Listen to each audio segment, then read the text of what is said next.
நாடாளுமன்றத்தில் நமக்காக ஒழிக்கக்கூடியவர் அண்ணன் துரை ரவிக்குமார் அவர்கள். எனவே அருமை வாக்காளர் பெருமக்களே, பெரியோர்களே, தாய்மார்களே, ஏப்ரல் 19ஆம் தேதி வாக்குச்சாவடிக்கு போறப்ப பழுக்கவே பழுக்காத சின்னம் இருக்கும், ஏற்கனவே உதிர்ந்த சின்னங்கள் இருக்கும், சொந்த சின்னத்தை கூட காப்பாற்ற வக்கற்ற சின்னங்கள் இருக்கும். ஆனால் ஒரே ஒரு சின்னம் மட்டும்தான் உங்களுடைய சமூக நீதிக்காக, உங்களுடைய இடஒதுக்கீட்டுக்காக, பிற்படுத்தப்பட்ட மிகவும் பிற்படுத்தப்பட்ட ஓபிசி மக்களுடைய இடஒதுக்கீட்டுக்காக குரல் கொடுத்த பானை சின்னமாக இருக்கும். விடுதலை சிறுத்தைகள் கட்சியுடைய வெற்றி சின்னமாக இருக்கும். இந்தியா கூட்டணியுடைய சின்னமாக இருக்கும்.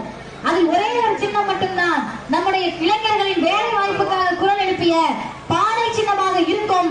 அண்ணன் துரை ரவிக்குமார் அவருடைய சின்னமாக இருக்கும். அதில் ஒரு சின்னம்